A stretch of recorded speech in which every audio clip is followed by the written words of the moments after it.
Grab some potatoes. Then draw a few fall designs that will fit on a potato. The simpler the design, the better. Then cut them out. Cut your potato in half and dry it off with a paper towel. Then place your design on the cut side and with a sharp knife, cut around the design. Make sure to cut to a depth of at least 1/4 inch. Then coming in from the side, cut away the potato up to your design and remove the excess potato. Repeat the same process with the leaves to go with the acorn. Repeat the process to make the potato stamps for the fall leaves, just like you did with the acorns. Now it's time to start stamping, but make sure you give it a few tries on paper towel first. I used acrylic paint, and the colors I used for the acorn are burnt umber, burnt sienna, and deep ochre. Paint burnt umber on the top and burnt sienna on the bottom of the acorn. Then paint some deep ochre as a highlight on one side of the acorn. Now press it onto a paper towel. Then press it again a few more times. As you will see, the first stamp is quite opaque and the colors are rich. The next stamp, the colors are a bit translucent and more of a watercolor feel. The final stamp is quite light. For my napkins, I'm going to be using the first 2 stamps, being the opaque version and the medium opacity version. Simply stamp your acorns in a design that is pleasing to you. Next, we'll be doing the leaves. I used hunter green, Hauser medium green, aloe, and deep ochre. Place the leaves intermittently between the acorns. Lastly, paint on the branches between the acorns and leaves. I used burnt umber and then highlighted with fawn on the branches and on the top of the acorns to give more texture to the top. Here are the different versions of the acorns, some with 3 leaves and some with 5. Look how great both opaque and translucent look. I think I prefer the translucent version because it feels like a watercolor painting. I will be using these napkins at our fall table. For the fall leaves version, I used Santa Red, burnt sienna, spiced pumpkin, and deep ochre. For this design, I stamped 3 times before reapplying paint.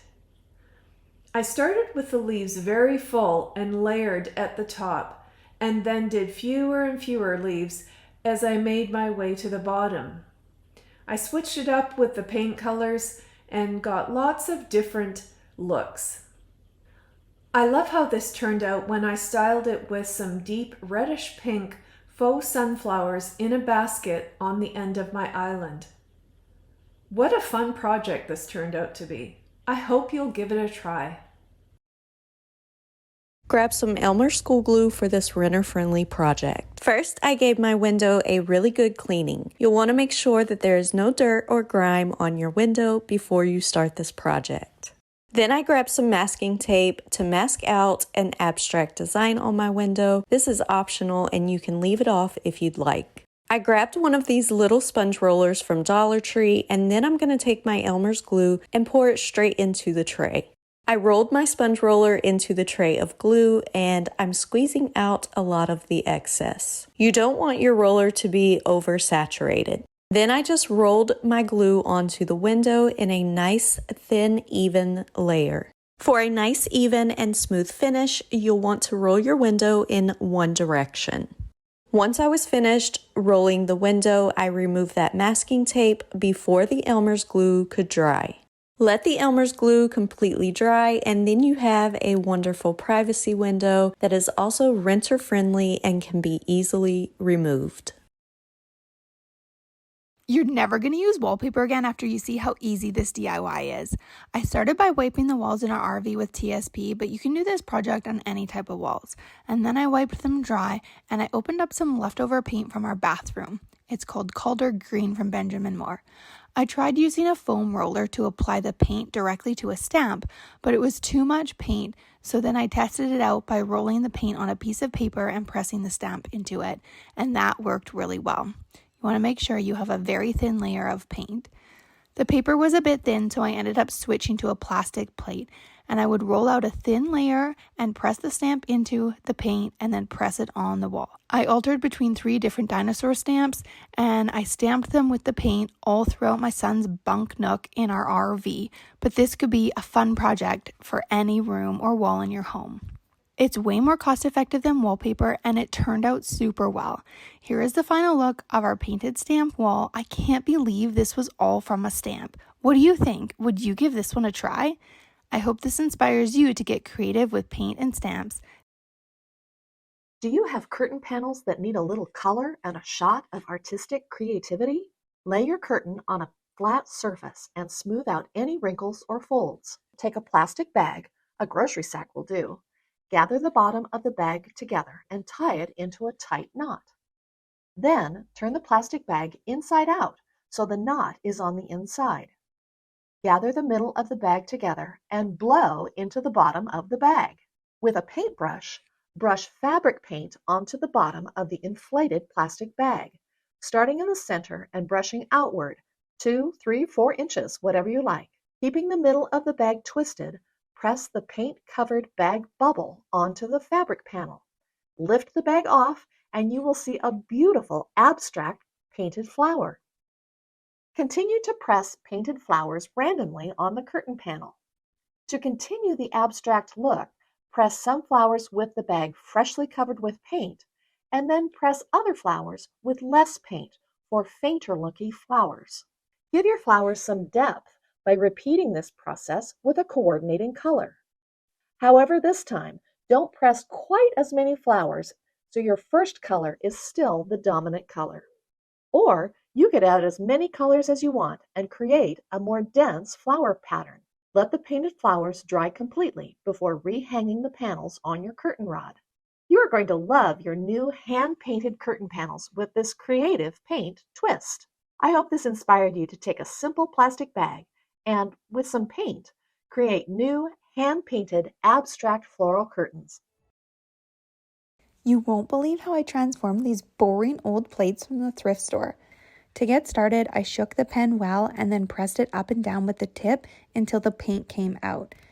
I started by drawing some simple lines on the cute snail-shaped plate, and it was so easy to correct any mistakes. I just used alcohol wipes to clean it up, and I made sure it was dry before using the pen on it again. I colored on 3 different plates of various sizes with a nautical fisherman's core sort of theme. As per the directions on the porcelain pen, I let the plates sit for 24 hours, and then I placed them in the oven at 300 degrees for 30 minutes. This makes them dishwasher safe, although I don't think they are food safe. I displayed them above my coffee bar with some of our favorite ocean-themed decor, and I love how they turned out. What do you think? Would you try this easy thrifted decor hack?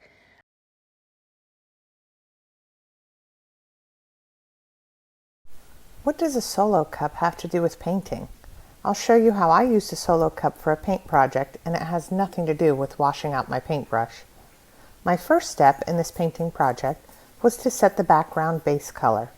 Once my background color was painted and given a few hours to dry, I was ready to use the solo cup to add my accents.